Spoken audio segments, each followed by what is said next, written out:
The views expressed on the Father to Father podcast are those of the hosts, guests, and contributors, and do not necessarily reflect Catholic Notebook, Spirit Stream Studios, any diocese, university, or affiliated organizations. This podcast is intended for adult audiences. Listener discretion is advised.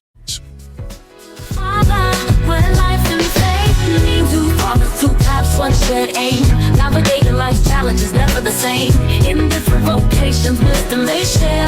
Knowledge and the purpose everywhere. So tune in, relax, let your spirit find guidance from the heart and peace of mind. Welcome to Father, where life. Ooh, hey, what's up, man? What up, dog? I haven't seen you in a hot minute. Nah, it's like what, 3-4 days? Yeah, but still, though. We used to come from a time where like you were living in the house for a good minute, and then and then you went off to school again, and you went back to seminary and all that fun stuff. So Wild. It was a hot minute. So how you been? Man, I've been good. Yeah, tired. You look tired. I feel tired. Oh my gosh. I love the people of God, but you sheep, you scatter yourselves far and wide. I got to run after you after I just told you don't leave. That's the thing. But the funny thing is, like, you have to learn how to lock the gate, because if you don't lock the gate, more. I keep locking the gate, but other people are like, "Yo, we need to give the key to other people because they need to get in the house every now and again." Like, no, we don't. Janice. Oh, jeez. Hey, welcome to the Father podcast. I'm Dr. Giovanni, and with me is my right hand, my main man, Father Greg Lambert. Hey, what's going on, Father? What up, homie? Oh, man. So before we start, we'd like to thank Catholic Notebook and the Spirit Stream Studios for giving us this platform and for allowing us to do what we do, because without them, really, we can't come to you sounding crispy in your airways. Mm-hmm. So, thank you so much for them giving us some time in their studio and everything like that. And so, with that, if you want to support us, support them, go to catholicnotebook.org/father to father. That's catholicnotebook.org/F2F. And then you support us, you support them, and we can continue all this going. You keep the lights on, you keep the research team together, Yeah, they're awesome. Yeah. It makes our life a lot easier. I don't got the time to be doing all this research. Yeah. I do show prep and then that's about it. But I usually just roll right in. Which is, it's the privilege of a priest. You ready to go, man? Always. All right. Common sayings mistaken as biblical. Words we've heard, but they're not typical. Yep. You ready for sayings mistaken as biblical? I don't know. These just ought to be interesting. This is fun. This is slowly becoming a fun segment for me. Like, this first saying, pride comes before the fall. Pride comes before the fall. That's not biblical. No, it's not biblical. Do you know where it's from? No. It is actually a paraphrasing of Proverbs 16:18. Proverbs 16:18 says, "Pride goes before destruction, and haughty spirits before a fall." Oh. And what they did was just take out all the context and just shortened it and said pride comes before the fall. Again, this was a thing utilized to increase access to Christian thought and teaching, not necessarily meant to like, hey, this is biblical. But then over time, people are just like, yeah, it's biblical. It is biblical. It's biblical. Fascinating. Mm-hmm. Pride comes before the fall. Here's one for you. This is something that we do every Lent. This is something that you hear a lot during Lent. It's one of the options during Lent. Ashes to ashes, dust to dust. Is that biblical? No. Where did that come from? Do you know where that came from? Well, I mean, I know it's supposed to be talking about it. Well, no, I mean, technically saying that you are dust and to dust you shall return. That's biblical. That's biblical. Yeah. That's biblical. I don't know where that other phrasing is coming from. From ashes to ashes, dust to dust. Like there's an option. And I don't know if this is this in, and this is my question to you. Is this in the germ? Because like there are some priests and some deacons who, when you are getting your ashes, they'll go ashes to ashes, dust to dust. And then That's not what you're supposed to say. That's not what you're supposed to say at all. Dude, I have looked and I've never seen it. So I've been like, yo, I gotta ask you at one point. I'm like, I don't think it's in there, but they've said it and I've heard it in various different contexts. Can I see that? Can I raise you one more? Yeah. So you go to adoration every now and again, right? Oh, yeah. Right?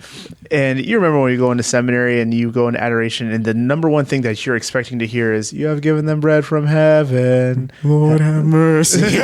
Having all sweetness within it. Yeah. You know that's not part of the rite. What? Yeah, that's part of the breaking bread hymnal. So they wrote that in the back in order for you to do adoration. And so that's where the tradition came from. It's not in the official rite. What? Yeah, dog. When I tell you the level of anger I had when I had to read through the new, because they're redoing this, right? So they're going to redo the new adoration thing. It's going to become available in the coming December year, 2024. Yeah. But like, my gosh, I had to read through it, and I'm thinking, where is it? And I'm with 3 other people in this office, and they're like, yeah, that doesn't exist. That's just something that we do for the breaking bread. And I was spinning. Like, you mean to tell me this is my entire young adult life, Dude, that's everything. Everything. That's what, when you don't say that, people look at you like you're weird, like you messed up. Yeah. What are you doing messing up? The amount of times I was forced to go back as a head altar server and like redo it again because I missed that part of it. Is Dog. that stuff? And you're telling me it's not part of it? Nah, fam. It's getting stricken from the new rite. Like they're gonna make sure they say, hey, this is in the right, and we're going to make sure that you guys know that this isn't in the right, so it's not going to be in the next adaptation. Oh, jeez. Yeah. Oh, jeez. Okay. I was pissed. Okay. Well, ashes to ashes, dust to dust is a phrase from the Anglican Book of Common Prayer, 1549. Anglican? It's an Anglican thing. Oof. Yeah. So, and the historical context from it is from ashes you are, and from dust you will return. This is one of the options that is being said for Lent, right? That we do as Catholics, and then from there, it's not an exact phrase. Basically, the biblical miscontext is basically it's just not an exact phrase of it. Now, here's the next one: the road to hell is paved with good intentions.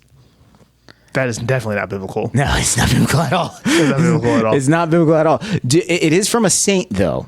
So I'm going to give you 4 options of a saint. This is your pop quiz. We'll put Jeopardy music in the background. This is your pop quiz. Ready? Pop quiz. Which saint did they derive this from? The road from hell is paved with good intentions. Was it A, Saint Jerome? Was it B, Saint Augustine? Was it C, Saint Bernard? Was it D, Saint Nicholas? I'm going to go ahead and go on a limb and say it's the dude who was doing all the sideways stuff. I'm going to say it's Saint Augustine. That is incorrect. Oh. It is Saint Bernard. Bernard? Yes, Bernard. B-Train? Yeah, yeah. It's Bernard of Clairvaux. Clairvaux. Clairvaux. I'm looking. Okay. Whatever. Did I say it wrong? It's Clairvaux. Clairvaux? Clairvaux. Clairvaux? Yeah. But it's not spelled that way. It doesn't have to be. All right, whatever. Fine. I was wrong. But St. Bernard, this is actually St. Bernard. What he originally said was, hell is full of good intentions or desires. That's what he said. He didn't say the road to hell is paved with good intentions. He just said hell is full of good intentions or desires, which is something I stand with because I always rail against people who are like, but I had good intentions. Like, I don't care. This is what you actually did. No, because like you get this all the time. We've had this argument a lot. Yes. It's like, yo, no one cares. Like, when was the last time someone told you about their intentions when the situation or the outcome of the situation worked out in their favor? It's always usually, I'm going to tell you about my intentions when it doesn't work out in my favor or I get a negative outcome in order to soften the blow or the blowback of you acting a certain way because I don't want your response to reflect negatively on me or our relationship. In all actuality, if intentions really do matter, it should matter in all contexts, right? I mean, that's fair. I can totally see you having that viewpoint. On the other side, I look at it as, well, Nah, you right. Well, let me. Can I give you an example? Mm-hmm. Can I give you an example? All right, here. Totally random example, like not pulling from anything. All right. So just so everybody's listening, this is an off the dome type of example. Let's just say you are at your, because right now you're an associate. Yeah. Right. So you have a pastor. Mm-hmm. Let's say you're at your parish and you are doing mass. Right. And you're doing mass and everything's fine with mass and da-da-da-da. And then your pastor comes up to you and says, hey, I don't want you to do this, like the way that you do the prayer on this portion of the mass. Don't do it that way. In fact, don't involve the people the way it's written in the rite. Do it this way, where it's an isolation type of thing. And also, when you're on the altar with me, don't invite me in for the Eucharistic prayer. Don't do that. Oh, that would be true. Don't do that. That'd be true. And then you do those things. And then afterwards, he goes, hey, you did the prayer wrong. And you also didn't invite me in for the Eucharistic prayer. You know, we really need to work on your ability to follow the rite as written. And then I, understandably, I would say, get a little bit upset and say, what are you talking about? I'm following the rite as written. And he's like, no, listen. I can understand that you're upset, but my intentions there was really to teach you how you can make mistakes and how, as a pastor, you can come in and teach and mold a young man.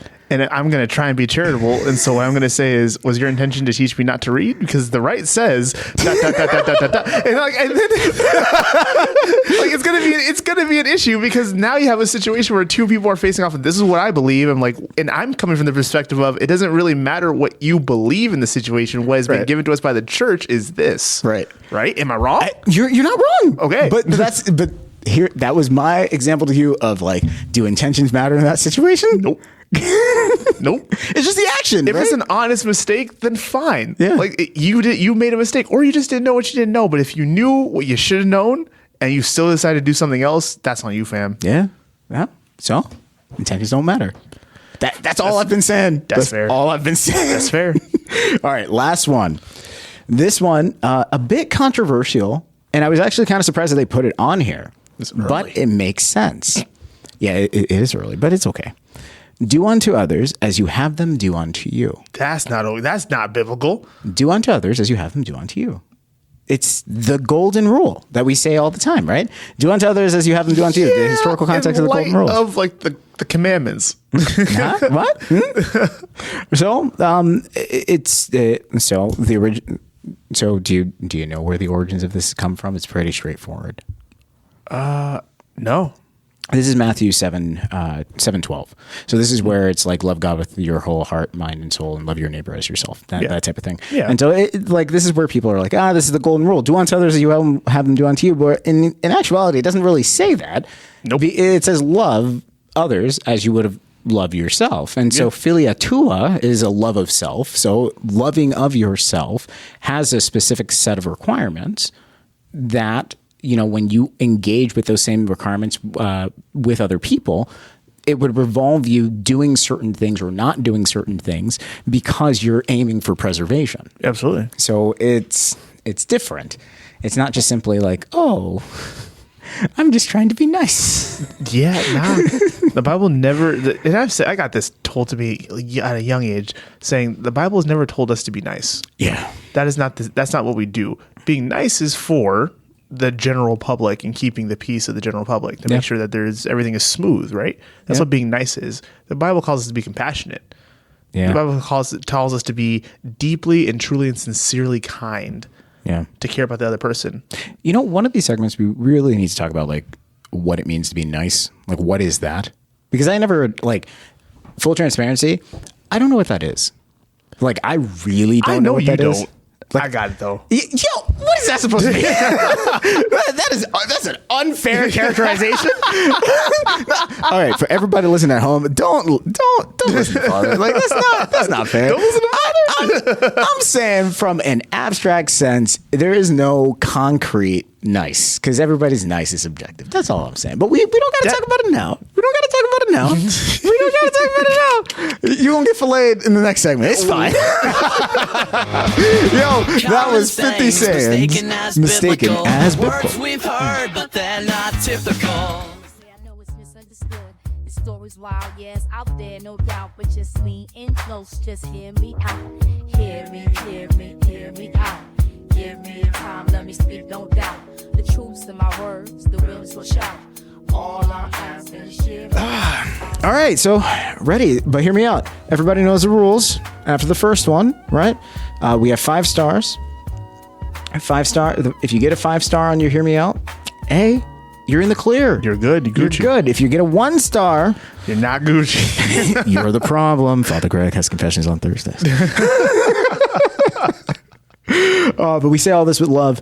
Thank you so much to the Catholic Notebook research team, and also everybody who submitted. If you want to submit a story for Hear Me Out, and it's a situation that you're dealing with, or you're like, hey, am I in the right? Am I wrong? You want us to rate it? And go ahead to catholicnotebook.org/father2father or catholicnotebook.org/F2F. and then submit your story there. All right. So, but hear me out. Is it bad to wait till marriage? No, it's literally what we ask you to do. Like, what? I don't understand. Very benign. Is it bad to wait till marriage? Ready. Okay. So the names have been changed because I don't want anybody recognizing me on Sunday Mass. That's what they wrote. Even though we already tell people all the time, like, we change the names anyway. So whatever names you put in there, we change it anyways. Also, this is from wherever it is in the country or even outside the country. We don't even put identifying markers, which is always hilarious to me. Yeah, but I don't know. I don't know who these people are. Yeah, it's fine. It's like, I'm Taylor. I'm 26. I've been working through some stuff, like big, messy spiritual direction level stuff. I've had a pass, like crying in adoration, trying to piece myself together kind, over the last year. I've been meeting with Father Kevin to process it all. He's been great, honest, kind, and he doesn't sugarcoat anything. Enter Adam. He's 28, sweet, stable, genuine, good-hearted, the kind of guy you bring home to mom, dad, and that nosy aunt. He treats me well, listens when I talk, and prays before meals without making a show of it. Honestly, he's been safe. And after the chaos I've been through, safe felt good. Good for her. From the start, I told Adam I wanted to wait until marriage.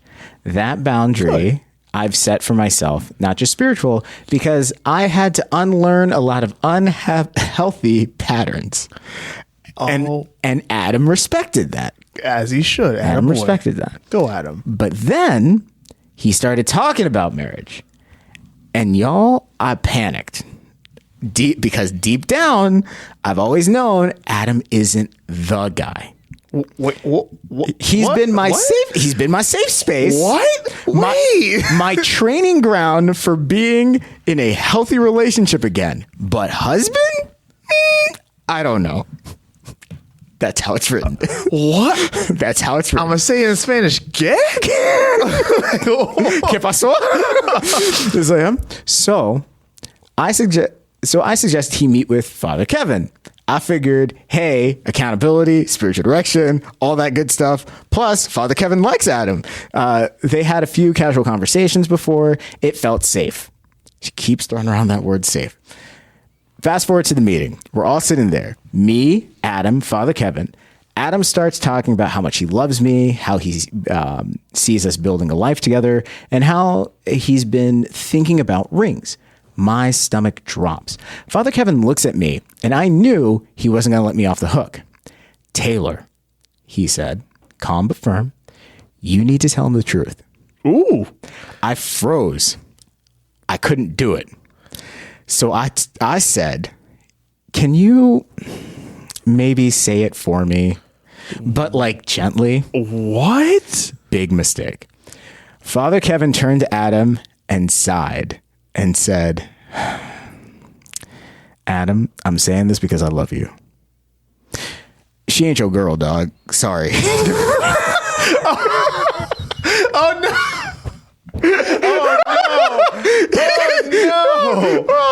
Yo, the Critical damage. I can't. The silence was deafening. I bet. Then, as if it wasn't enough, he said something I didn't get, but upset Adam. I'm guessing he understood. But Father says something like, Adam, you're Yamcha, bro? Oh. And she's Bulma. And right now, she's just waiting for her Vegeta. And Adam looked defeated and said Just to like Father, Yamcha. thanks. In a crater somewhere, just face down. Golly, he got beat down. Critical damage. Yamcha? Finish him. Like that poor guy. Oh my gosh. I gotta give it to Father though. That's a deep cut. That's a really deep cut. That was very specific. Yeah. For all the weebs out there, they all understood. They all just everybody else listening is just like, I don't get it. Like, who's Yamcha? it's like Adam looked defeated and just said to Father, thanks, but Yamcha? I'm sitting there thinking, Yamcha? What is it? Yamcha? Vegeta? Who are these people? Am I Bulma? Is Bulma bad? Is Vegeta better? Are these vegetables? They do kind of sound like vegetables. Yamcha, I'm pretty sure sound is a vegetable. Yeah, Yamcha is a vegetable. It was like, Adam turned to me and clearly hurt, said, is it true? Are you just using me till your guy shows up? My heart raced and in a panic, I blurted out, no, I mean, okay, yes, placeholder vibes, but like we've been having a great time, right? But not like placeholder in a bad way. Like you're holding a really important place in my life right now, you know? Like a milestone person, like the guy who shows up before the guy. You're Walmart layaway, sir. There's no way to say there's a good portion of that. There's no way to say that's good. There's no way to say it's good. It was over. He stood up, looked me dead in the eye, and just said, bet. And then left. And now I'm sitting there trying to process the whole thing. I'm mad at Father Kevin for putting me on blast like that. I'm mad at Adam for walking away when I feel like I was clear from the start, but mostly. So hear me out. Is it bad to wait until marriage for the right person and use a good guy as a placeholder to learn to be a good partner? Do you need a recap? No, but let's do it anyway. All right. So real quick, Man. So Taylor, she had a little bit of a pass, she's like, yo, I'm trying to get my life right. I did some things, but the most important thing is I want to wait till marriage. Like, I don't want to give my body away anymore. She's like, all right, say less. Mm-hmm. And then she met this guy named Adam. Adam was like, yo, you want to wait till marriage? Say less. That's great. Mm-hmm. Let's do this. Mm-hmm. And he was just giving of himself to her and they were having a great relationship. So he thought, and then he's just like, yo, let's get married. And she's like, oh, I actually have to live up to the get married part. No, you need to talk to Father Kevin. Father Kevin! And then Father Kevin looks at her and says, listen, you got to tell him the truth. Which, dope on Father Kevin, yes. By the way. Yes. And he's like, yeah, you got to tell him the truth. He goes, she's like, no, I don't want to. Can you do it for me? He's like, and he just straight up tells him like, hey, yo, you're Yamcha, my guy. Which, for everybody listening who doesn't get it, there's an animated show called Dragon Ball Z. There's a couple of characters on there. In that show, there's a character called Yamcha. Yamcha is a martial artist. He's a weaker martial artist. Pretty good though, proficient, but he still is weaker compared to some of the other martial artists on the show. That's because like aliens from another planet are coming and they're like all supercharged and he's trying his best. Right, he's trying his best. He's a good guy. He's like Steve from accounting kind of thing. He's like a good guy doing his best, serviceable. And then Bulma goes out with Yamcha, and Yamcha and Bulma, like Yamcha thinks Bulma is the best. Bulma's a bright, intelligent, wealthy young woman, and Bulma, the first time she meets Vegeta tells her, hey, come here, you're my girl now. She goes, yes. And then Yamcha's like, hey, yo, what about me? She's like, I don't know you. And so it becomes a running joke in that in the anime community of like, yo, you don't want to be like Yamcha. Nope. Where like you got string along by a girl just for you to get dumped whenever she finds Mr. Right. So that's the analogy that the priest used in order to convey to him, hey, this is the situation you find yourself in. And he understood it immediately. Meanwhile, she's going like, I don't understand what's going on. Why are they talking about vegetables? It's diabolical work, my guy. Yeah. And then he gets up and he straight up asks her like, hey, is this true? And she's like, well, yeah, placeholder vibes, kind of, but like not really, but yeah. And she tries to double down and rationalize it. And he just says bet, and he just walks away. And now she's mad at the priest. She's mad at him. And she's like, I was clear, I thought. And then like, why is this all happening to me? So what, thoughts? And then we got to give a verdict, man. I already got a verdict. I got a verdict too. I feel like I know where I'm kind of leaning with this. Basically because, like, I don't think you can make this right. No, like you can't. There is no situation where, from her perspective, she was clear on this because he was talking about rings. Right. My guy, even if he is immature and he jumped too fast to the relationship, right? If you say that he is the good guy that he actually is, that means that he, double check with one, his finances, two, where he wants in his future. He checked with his friends. He checked with probably your parents at some point. Yeah, people were involved. Yeah. And we had enough eyes on this, and nobody came to you and said, like, yeah, you should definitely go ahead and move in a different direction. Herself, the way she wrote this letter, and I was thinking like, this is a great feel good story. Like I came from a really dark past, and I had a past, and I did all these other things. And I met this guy. Yeah, I met this guy. He's great, and he's the kind of person that bring to mom and dad and that nosy aunt. Like he checked all the boxes. Right. And then as soon as he said, hey, I want to commit to you, she said, I don't really mean like that though. like what? So using somebody as a placeholder, using really their love, commitment, and fidelity. Yeah. Like, my gosh, my thing is pray earnestly in sackcloth and ashes that this man did not walk away when he said bet and said, I'm going to become the same villain who used her. Yeah, that's how that cycle continues. Now, granted, you can't make him do anything. He's responsible for his own choices. That is true. He's responsible for how he processes this. He's responsible for how he expresses it. He's responsible for everything that happens afterwards. Yeah. But he made a very mature decision to get up and leave and say, you know what, I need some space from this decision. Yeah. He didn't cuss her out. He didn't do anything that. Yeah. He didn't throw fists. He didn't yell at the priest like it was the priest's fault. He went away and said, I need to separate and let this process and go through. Yeah, which is good. Yeah, and for sure. At the end of the day, though, like I can see where she was in the mindset of I need practice at this. Yes, but she did it in the habits of the old way. Because if you think about it, like it's just the old stuff with new skins. Yeah, that's all it is. Yeah, and so like new wine and old wine skins, and they burst. It really did burst in this situation. It did, and so like. So I look at this and I go, listen, boo-boo, like, what did you think was going to happen? Because eventually he was going to say, like, I want to be with you. Yes. Were you hoping that you were going to just pass him along to someone else and be like, yeah, here you go, and then he would fall in love with someone else? Like maybe that emotional, that emotional toll is going to come for you at some point. Yes. And so like you have to be able to. But here's the other thing: this story, even though like it kind of came out in this way, and she's like, oh, this is my life and everything. I think it's really common. I think this is incredibly common. Emotional robbery happens all the time. Oh, yes. All the time. And the amount of times that I have to meet with people in my office where they're talking about like how they have this phenomenal person in their life and how they don't know what they would do without this person, da-da-da-da. And then I ask the question of like, okay, so what are you doing to invest in that relationship? And they go, absolutely nothing. Mm-hmm. Like that person's there because they want to be there and they're going to continue investing in me because I'm worth it. And I'm like, what makes you worth it? It's like, because I'm me. And I'm like, no. And I like, honestly, I don't tell them no because it's like, it's their session. They're going to process through it. But in the back of my mind, I'm like, you're going to come back in like 3 sessions and this person is going to walk away out of your life. And then you're going to be confused on why they don't like want to talk to you, be with you. And like clockwork, it happens. And it happens every single time.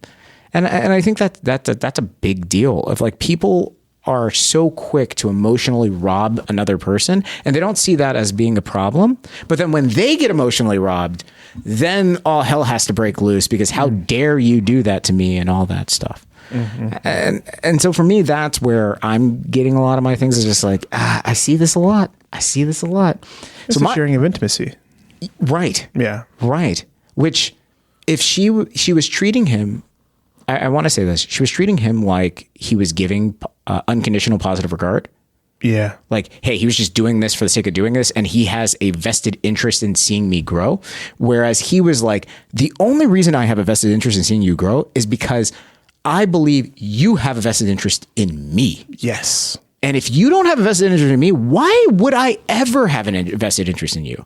And I think that ultimately confuses people. Well, for sure. And if she's coming from a background where she gave herself away a lot and way too easily. Yeah. You have a good guy. I'm not saying that she has to, be involved with him, but you have a good guy who looked at you, who decided you're worth the time, the effort, maybe even the finances. And you're worth definitely. Oh, come on, not maybe. Definitely the finances. Come on. Listen, I don't know his pocket. You don't even need to know his pocket. Look me in the eye and tell me that you see all these young couples that come talk to you. That you've seen couples that come talk to me. No finances involved? When was the last time you saw a couple where there's no money involved? No money involved? There might be one or two Ruth Chris in there. He was just that smooth of a talker. He didn't have to spend $1 out of his wallet. She spent the money. Come on, dog. Never in my life. I mean, I'm a good priest, but I still pass around the collection basket at mass. What you mean? What you mean, dog? Oh, shoot. Well, the good guy looked at her and said, I'm going to stake it all on you. Yeah. He probably looked at this meeting with the priest as a formality. Yeah. He was like, yo, this is pre-can of light. Yeah. It's super easy. And I know Father Kevin. He's a good guy. Him and I, we talk all the time. And Father Kevin saw this meeting ping up on his phone and said, Yo, Father Kevin's a brother, though. Yeah, for real. He's a brother. He knows exactly that's what a man should do. Yeah, he's a brother. And he did it because he loved them. And I knew he meant it when he said, I'm doing this because I love you. Yeah. Absolutely. There was no pause in that. He just said, I'm doing this because I love you. And I was like, oh, no. Oh, no. Ladies, just so you know, if a guy looks at another guy and says, bro, or dog, or whatever, and says, I'm doing this because I love you, and there's no caveat of whatever he's about to say, he means it with the utmost sincerity to the man he's talking to. Yes. That's it. So Take it as gospel. Take it as gospel. What's your verdict? 2 stars. 2 stars? 2 stars. 2 stars, yeah. I won't say it's from the bottom lust of depravity because I can't say that it is. I think she has a past. She has some trauma. She has some things she got to work on. And I think that there is an earnest want to get married and to discern that, but she's got to figure out what that discernment looks like for her. Yeah. You see, I got to depart. I got to say 1 star. I got to say 1 star because fundamentally she is putting on the robes of change, but she herself has not embarked on the journey of change.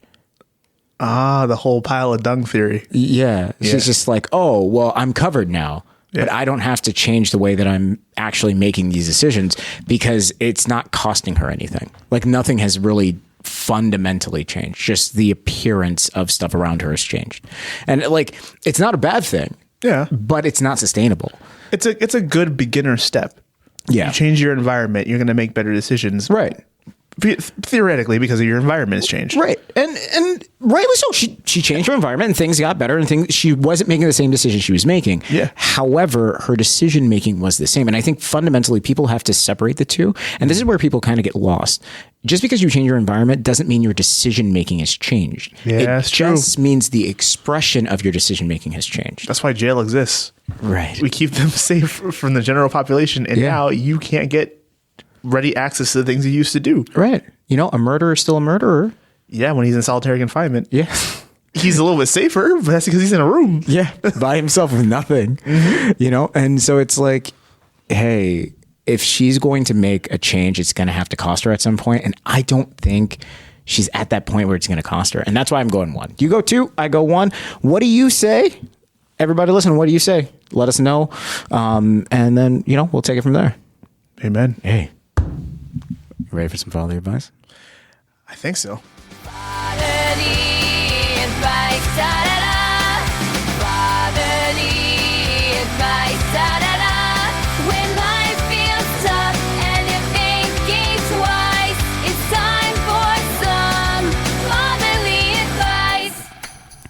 All right. So follow the advice. You ready? Yes, I am. Okay. This letter comes to us from Sarah. Dear Dr. Giovanni and Father Greg.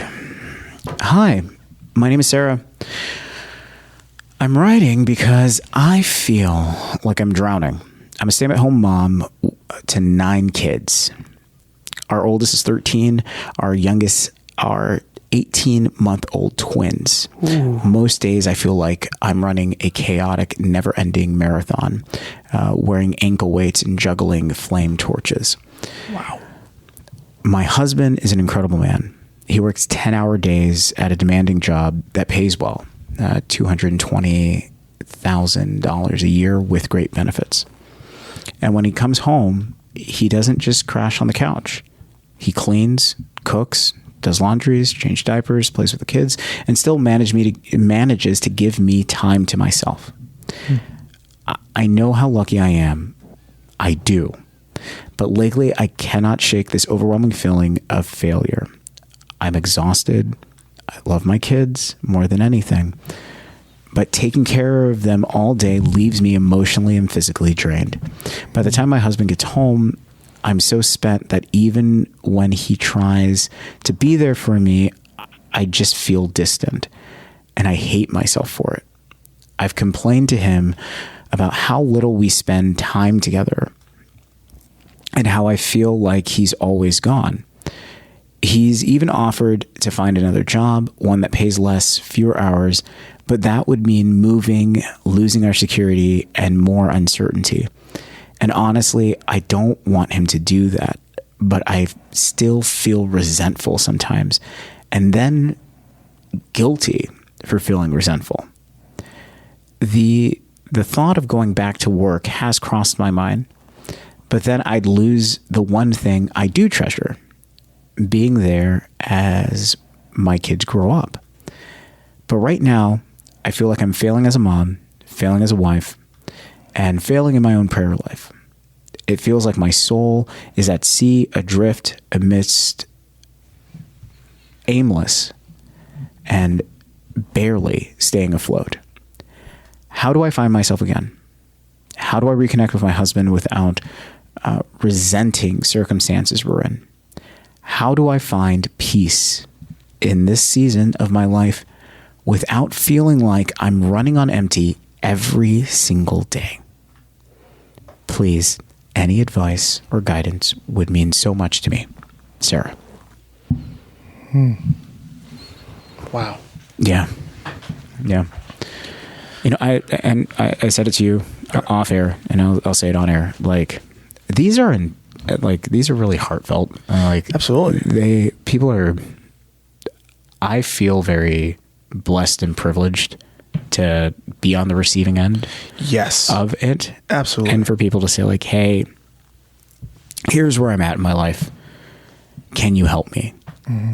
What advice would you give to me in this moment? Yeah. And especially in this type of situation where she's like, I want to be a stay-at-home mom. Mm-hmm. And I recognize I'm in a really good situation. Yeah. But emotionally, it's just not there for me. Yes. And I cannot begin to tell you the amount of times where I wish I had a client like this. Because the majority of times it doesn't present itself like this. Yeah. It's usually they don't even recognize the situation that they have. Yes. And it's distorted. Mm-hmm. It's like, oh, well, they're not doing anything and all this stuff. And you're spending a lot of time just trying to establish context. But the fact that she's able to say, no, I know I have a good situation. Mm-hmm. I understand I have a good situation. But I'm not only resentful of it, mm-hmm. but I feel guilty for feeling resentful. Sarah, you're carrying a lot of shame. Yes. It's not guilt. It is shame. Right now, you feel like you are a bad person, mm-hmm. right? So we would have to address that issue first. Mm-hmm. And there's that mental context, and then there's the spiritual context of shame. Yeah. So I'm gonna give you space. You do your thing. You padre. You're the spiritual daddy. So,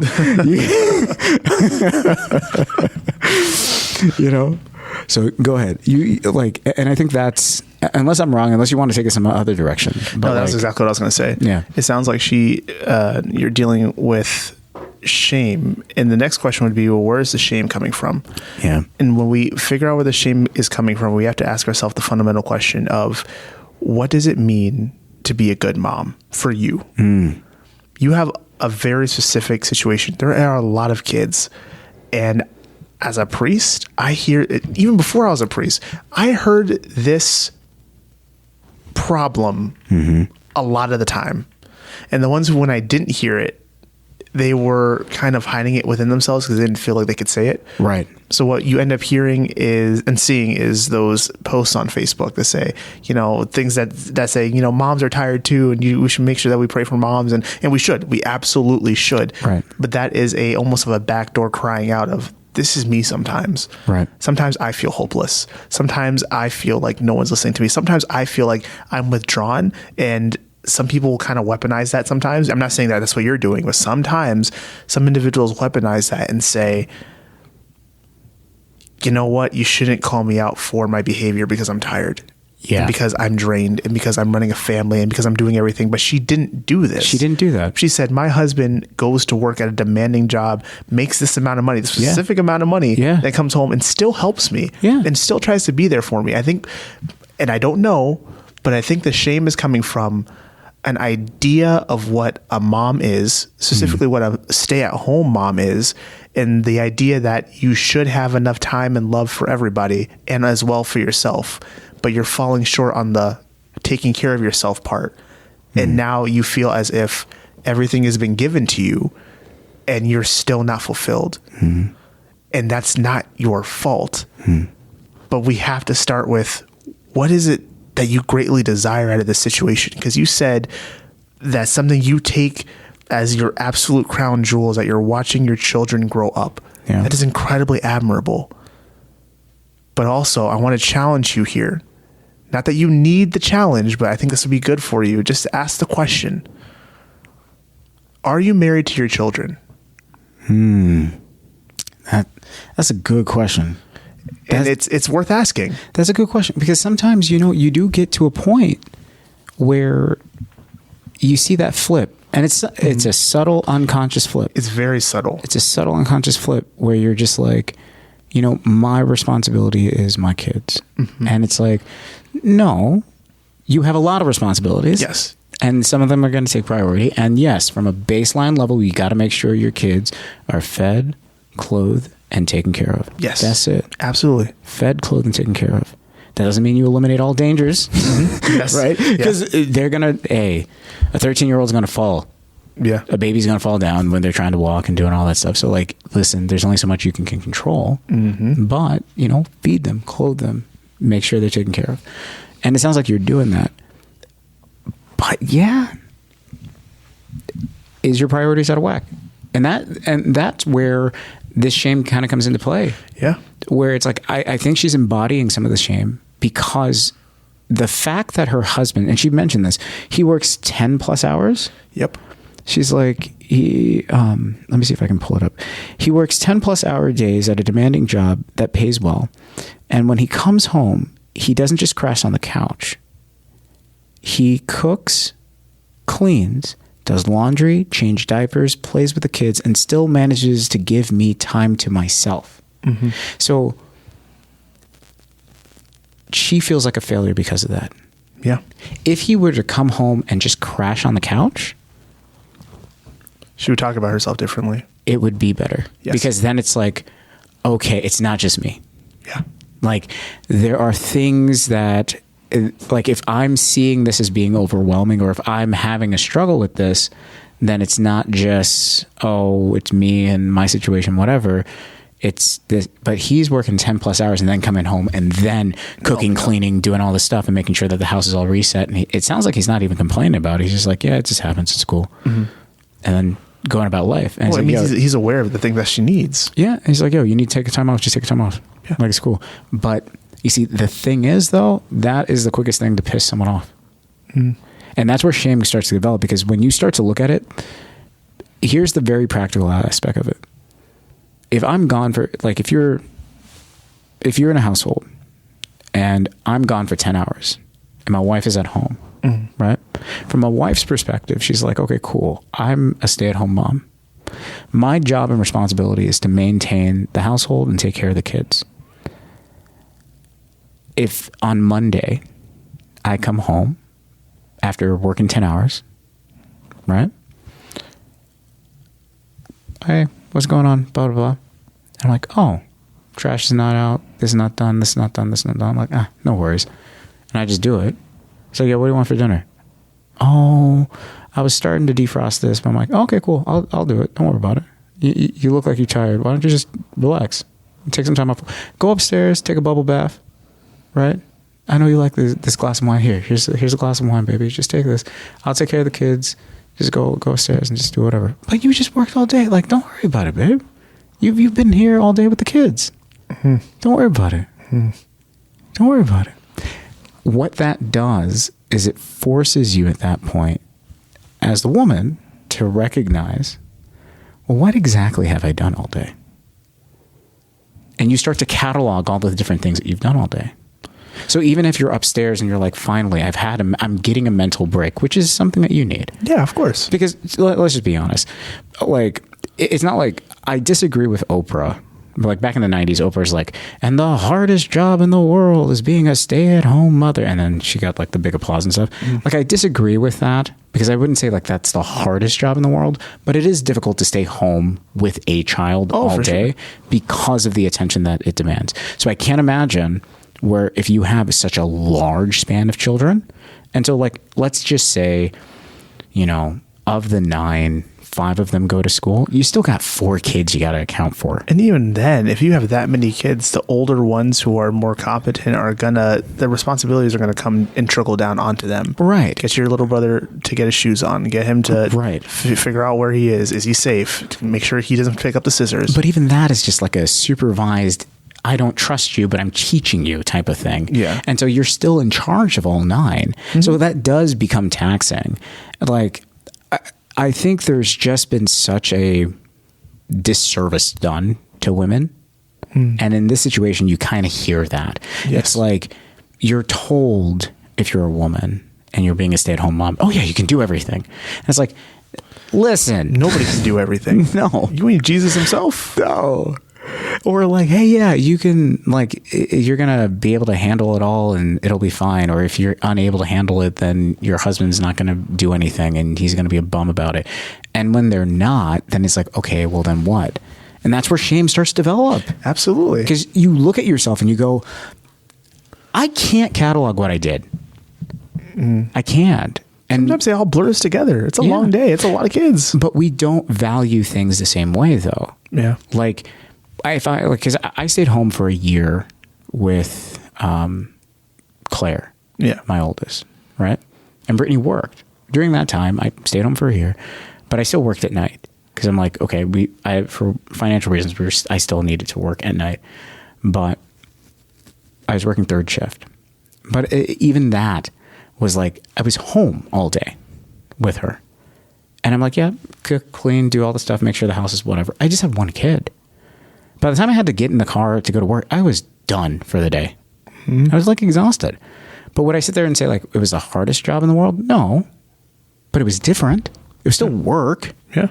And it still was taxing, but I can understand where, and this is something that I had to deal with and other people, you see literature on this where it's like, hey, your spouse comes home and you're wanting something.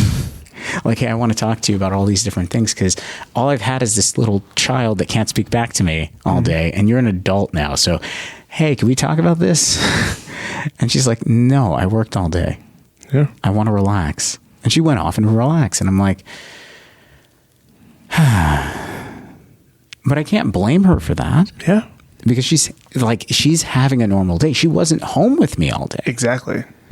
And so it was having to adjust to that and recognizing like, yeah, it's not her responsibility to like entertain me or doing whatever. Like I have to figure out a different mode to get that out and be comfortable with that. And I think in this situation, she's in the same boat where her shame has been developed because he comes home and he does so much in the house And these are things where in her mind, she has determined, I need to get these done. Yeah. And Sarah, I'm just going to let you know this right now. You got to pick and choose your battles here. Yep. With yourself. If you think, if it is your thing where you're like, I need to be the one to clean the house and do this and do that, then set up your schedule that way. I'll say this. Shame loves to hide in the word should. Yeah. I should be happy. Shoulda, woulda, coulda. Shoulda, woulda, coulda. You know, hey. Yeah. Father Craig Lambert. Buy the book. Yeah. Shameless plug. Go on. Like, shame loves the word should. Yeah. I'm happy. I should be happy because my husband's making this amount of money. He's helping in the house. I should be able to be free and relax and all that stuff. Mm-hmm. I should feel lucky and blessed and graced by God because my kids are home and I got to watch them grow up. All those things, are they right? Yeah, that's great. They're all wonderful graces. They really are. Yeah. But you still need something, and that's not a bad thing to say out loud. You need something else. You're lacking something. And I applaud her on her honesty. Absolutely. She says, like, I complained about how little time we spend together and how he's always gone. Yeah. And she could have easily just thrown him under the bus. And said it's kind of his fault. Yeah, it's his fault and she's like, no, I complained about it. And she's like, honestly, I don't want him to quit anything because I, like, rationally speaking, I understand why we're in the position that we're in. Yeah, we have security. But I want things that are competing with each other right now. Yes. And it's just not okay. But ultimately, Sarah, my advice to you is simplify your life and really just be honest with yourself. If your whole focus is going to be, hey, some of these things have to be done before my husband gets home, then get them done. Mm-hmm. Like, or cut your losses. Yeah. Like, either get them done or cut your losses. Like, it has to be one or the other because it's one of those things where you can't continue to live this way. Yep. And so either you look at a situation where you go, hey, you know what? I'm going to hire a set of hands to help me out. Yeah, absolutely. A nanny would be wonderful. Right. At least watch some of the younger kids and you can get all the other stuff done. And you go ahead and hire someone to clean the house while you watch the kids. Mm-hmm. Yep. Kind of take the kids out for whatever, and then they clean the house while you're gone, or they're in the house cleaning while you're gone. So now your husband doesn't have to clean the house anymore. Okay, fine. If that's something that you truly feel like is something that you should be responsible for, then go ahead and get it done. Figure out a way to get it done so that you alleviate that level of stress. Yes. But when you're beating yourself up for it, that's where that shame starts to cultivate. Absolutely. But Sarah, you're doing a lot, girl. Absolutely. You're doing a lot. Yeah. Any other thoughts? We love you, Sarah. Yeah, we do.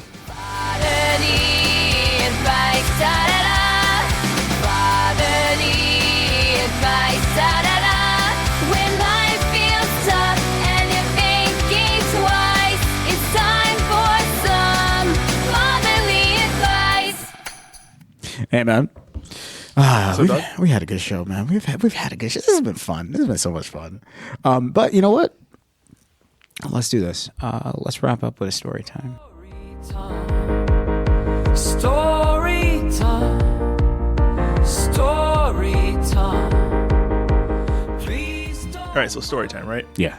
So at the time I'm living in Florida, it's hot in Florida all the time, but it's definitely hot in the summertime. And so my father said, yo, we just had a hurricane and we have a leak in the roof. I'm going to reshingle the roof. And I said, good luck with that. I said, no. We're going to reshingle the roof. I said, we? You out here speaking French, my boy?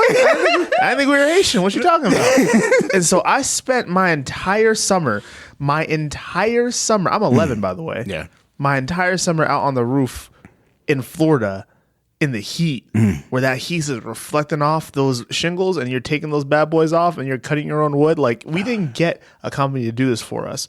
And the entire time, dude, like, it's a whole long day. Monday, Tuesday, Wednesday, Thursday, Friday, you go into Home Depot, you're going to different places, you're price checking stuff, you're getting wood, you're getting supplies, you're getting rental trucks because you need a bigger truck to get all your supplies and stuff like that. You're getting all of the dumpsters that you need in order to get rid of everything. You're taking out nails, putting nail guns, you're making mistakes, and you're having to redo stuff. All at the same time, my dad's like, yo, work faster. Yo, hold this. I said, hold it straight. Like, it's a whole I'm like sparking trauma for some people right now. It was a whole situation. It was one of the hardest things I ever did in my life. I've done a lot of hard things in my life, like, but manually, that was an incredibly hard thing to do. I bet. Yeah, dude. Like, I was up on a roof. Like, none of this was safe. None of this was OSHA approved. No. And so, Wait, hold on. You with the tar and everything? Yeah, no. Oh, Yeah, dude. man. Yeah. It was intense. Summer. So I'm thinking to myself, like, there was multiple times when I woke up in the morning. It was early, like 6 o'clock in the morning, and I'm tired. My body hurts. I haven't gotten out of bed yet, and I just don't want to do it because I know what it means. Right. I know it's going to go hard. I know I'm going to get hungry. I know lunch is going to be at whatever time he feels like lunch is at. Right. It's I don't want to do it. And I used to ask myself, like, why can't we just get somebody to do this job? Why can't we just pay someone to do this? I know things cost money. I'm sorry. You're the parent, not me. But, like, yo, get a credit card, something. Like, we can't get someone to do this? Are we that poor? Are we that far off? Like, what the heck is going on? And I asked myself that question almost every morning waking up. But I had to, put my face on. Do what I need to do? And it wasn't until years later, when my dad would talk about that story, like, yeah, that summer I did it myself and my son helped me. And he had actual pride when he used to talk about it. Like, yes, you should be proud about that stuff. My father was a sailor. My father was lots of things. He was a painter, not like an artsy painter, like a hardcore, blue-collar, working type of individual. Right. That's all he did. Right. He didn't have a college degree. He had a welding degree. That's it. So my dad provided for our entire family with just the little things that he had in his disposal. Now, that being said, because my father did not have all of these amazing things to give to his kids, and when he died about almost 5 years ago now, he didn't have a bunch of money to give as an inheritance, but he gave me real working skills. He taught me discipline before anybody else ever did. He taught me parameters. He taught me what it meant to be a good man. He told me what it was like to stick by your word. He told me that if you're going to do something and it's worth you doing, then you better do it right the first time. Right. And that's something that I always carried with me. Now, my father did not have silver nor gold, like they did with Peter, right? Oh, but what he did have, he gave. Yeah, sure. And that's the reality of the situation. So many of us in our lives want the best for our families, and we want to go ahead and provide for our families. We want to provide for the people that we love. We want to go ahead and do all this stuff in a culture that says that what's popular is popping bottles and buying Ferraris and getting Birkin bags and all this stuff like that. I mean, there's the want to do something great. There's the want to provide for the ones that we love. But you can't give what you don't have. Simply. Yeah. Are you willing to actually die to make enough money just so you can give a bag to somebody that's probably not going to care because they're going to get it from someone else, or someone else is going to give them a better one? And then what? I mean, yeah. You might as well give what you do have. It doesn't have to be money. It can be time. Yeah. It can be skills. It can be love. Like, those are things that human beings need to receive. And it has a real value and worth to it. And if you're living a life where your devotion, your loyalty, your compassion, that's devalued, then you're in the wrong place. Right. If it's only about the money that you bring, the very temporary worldly thing that you bring, you are in the wrong place. You're in the wrong relationship. You're in the wrong home. You're in the wrong profession. Find yourself a place that values what you can bring to the situation. And hey, if you want to bring more, you can. You can. If you want to be more loyal, you can. If you want to be more intelligent, you can. If you want to be more disciplined, you can. Those are real skills that you can develop. Right. But it takes practice and it takes time. Give what you already have. Yeah. No, that's true. That's true. Yes, that is it for us. For all of those listening, I am Dr. Giovanni. This is Father Greg Lambert. And we love you. You're very special to us. God bless. We'll see you. Welcome to Father, where life and faith meet.